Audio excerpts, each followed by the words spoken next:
In the next session of the segment, we have a speaker, Jyoti Joshi, co-founder from Kroop.ai, with a chat with Jibu Elias, Head Research and Content, National AI Portal, Government of India, INDIAai. Jyoti is a first-generation entrepreneur and an AI scientist with a PhD from the University of Canberra, Australia. She worked for mental health analysis and put in stints at the University of Waterloo, Canada, and Monash University, Australia. It's a pleasure to have you both join us this afternoon. Over to you, Jibu. Thank you, Justin. Hello, everyone. Welcome to this conversation on deepfakes. The track we are focusing today is the good, the bad, and the future of deepfakes. Despite an increasing number of positive applications for synthetic media, the negative implications of the use of deepfake also continue to rise.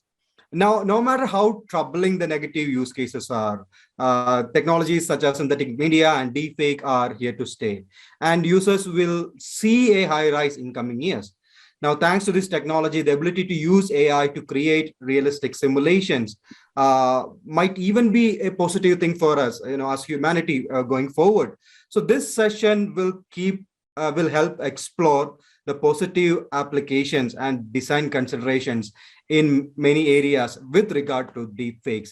And with me, I have a very wonderful entrepreneur slash AI researcher, Dr. Jyoti Joshi. She is the founder and CEO of Kroop.ai, which is a deep tech startup working in the space of automatic facial and voice animation.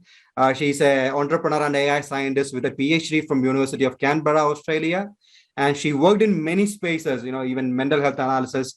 And she has been a part of University of Waterloo, Canada, and Monash University in Australia. Welcome to this conversation, Jyoti. Nice to have you here. Thank you so much for the kind introduction, Jibu. Glad to be part of the conversation here. Thank you. So, Jyoti, like I mentioned before, in the last few years, deepfakes has become a thing. I think we remember watching that David Beckham video where he spoke in multiple languages. And coming to recent years, we had this famous Diwali ad featuring Shah Rukh Khan. And also in the recent years, we saw the movie like Star Wars, the Star Wars franchising using synthetic media to recreate the Princess Leia, the Carrie Fisher who passed away. So this technology's application is growing, especially in the film industry, in the advertising industry, and many other areas.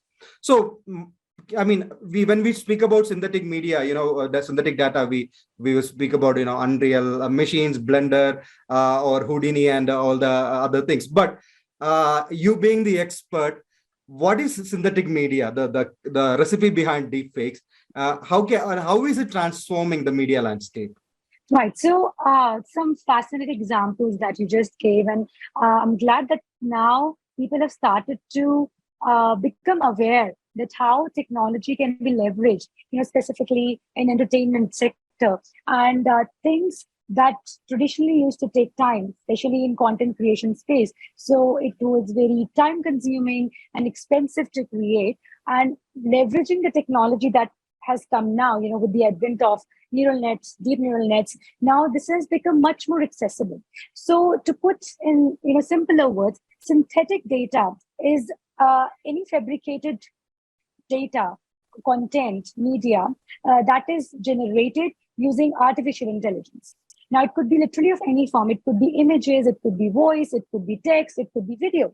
So any sort of generation that is happening using artificial intelligence, these networks, is basically termed as synthetic data.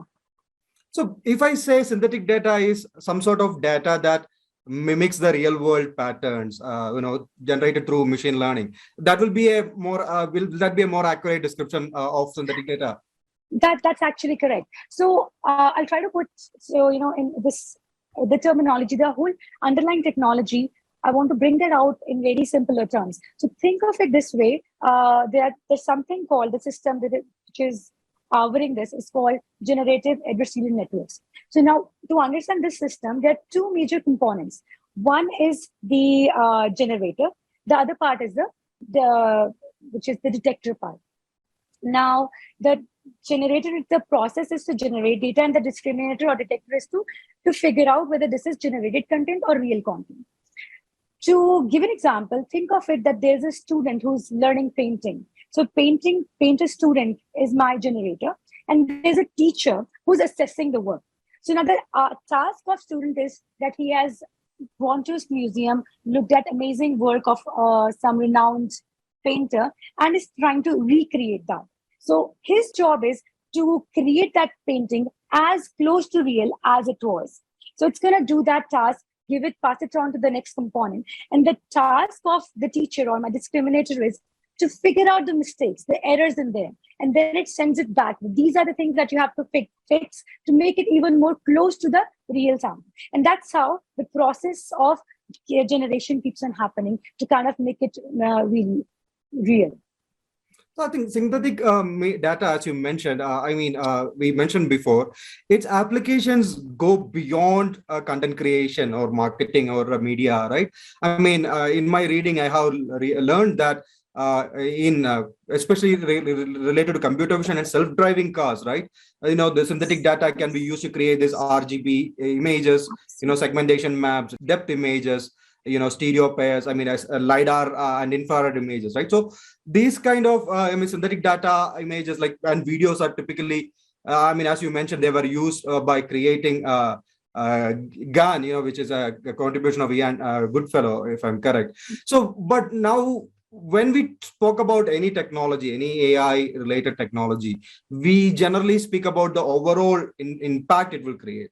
And we clearly know its impact on certain industries. But how do you think a technology like, before we get into deepfakes, how do you think technologies like synthetic data and synthetic media generation can transform other verticals beyond media? So basically, in media, we're literally focusing on the entertainment side. But even in the media, this can be applicable to digital news readers. And besides that, if we talk about the face and voice automation, this is applicable in the 3D animation, in gaming environment, in metaverse. And then we have HR tech, where we have these onboarding videos that can be generated, where we have some product explainers can be created, more L&D content that has to be created can be using this. Now, besides where facial or voice automation is needed, if we talk about the example that you gave in autonomous car systems, in the research, we can actually use this technology to create amazing simulating environments, simulators where this can be used. Besides that, in medical imaging, so that is where a lot of research is actually leveraging synthetic data generation, where there's a scarcity of samples, and we can use this synthetic data generation, create more and more samples. And again, it doesn't have to be images only. It could be EEG data, any sort of data that you need to create replicas of can be generated using this technology. Now, coming to the major topic, I think in the last 3-4 days, I have been seeing this post in Instagram, many people posting about this Chinese model, right? And there are a lot of pictures of this model trying out different dress. And then there is this line saying this model is not real, right? She's a completely generated model. I think this is not the first thing, right? We have seen a news, like you pointed out, news anchors, which are virtually generated. So we are seeing this virtual, real avatar kind of imagery is happening. Now, as someone who works in the space, you and me, we have this notion that how deepfake, the word deepfake has created this negative connotation. And of course, there is a lot of ethical concerns, right? Especially, is it ethical to bring back an actor who has passed away as a deepfake, or the level in which you can use this technology? So what is your thoughts on these ethical questions that's been raised around deepfakes? And do you think, and I'm aware that there are many tools out there now trying to detect deepfake. Even Kroop.ai is doing that, right? To detect what is deepfake. So first of all, my question is, how do we tackle this widespread misuse of deepfake? And secondly, my question is, how do we solve these ethical concerns? What are the concerns you have? Right. So I think these are very valid concerns given the power that this technology holds. So we have to be very careful and mindful to make this technology accessible. That is why one thing that we are very careful of keeping this as of now as a B2B practice, given that still as an end user, my consumer is not aware that they are consuming synthetic data, because whatever content they're watching, they are basing their opinions, they're forming their perceptions on basis of that. So it becomes really important that we have certain rules in place, that if, as we move forward, and I think that is going to happen, that there are going to be policies in place when tagging of any sort of synthetic media becomes essential, especially on social media, because if it's going to be reshared again and again, then it becomes important for people to know that they are consuming some synthetic form of content. So that being one. And secondly, I think it is about the use of right terminology. That's really important, because as of now, people are now kind of opening up, yet they are adopting the technology, but still under purview of name Deepfakes. So I'm being asked the same thing. Oh yeah, so basically you are in the business of Deepfakes, and I have to research that I am in, ethical synthetic data generation, because when it becomes Deepfake, so what we have to understand is that means that someone is generating a fake video of implicating someone doing or saying something without their consent.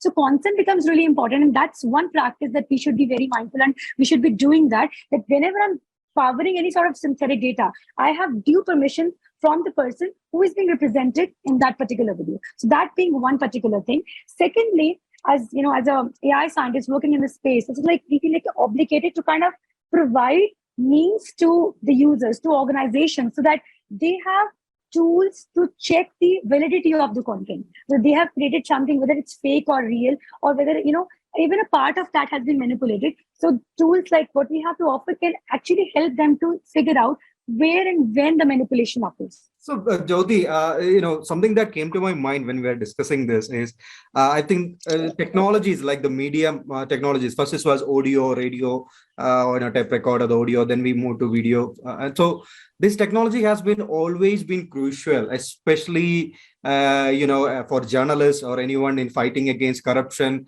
and other bringing out political scandals. If you remember, the whole Waterloo scam happened as a audio recording. It was an audio recorder that was the evidence led to the resignation of Richard Nixon. And throughout the years, we have seen photographic evidences, videographic evidences. And when Photoshop came, employees or politicians or whoever, they say, oh, that's Photoshop. That was Photoshop. Then the video evidence came in, and then they didn't have anything to say. We are seeing a period where now, I'm not saying everyone, but corrupt business, who are corrupt leaders, corrupt politicians, corrupt entrepreneurs, whoever, when a video evidence is provided, they will say, oh, that's a deep fake. So how do we draw that line? Tell me about Kroop.ai and how does your work, and you've been part of the delegation to Cannes, so, an enviable opportunity, of course. So how do we draw line? How do you guys detect deepfakes?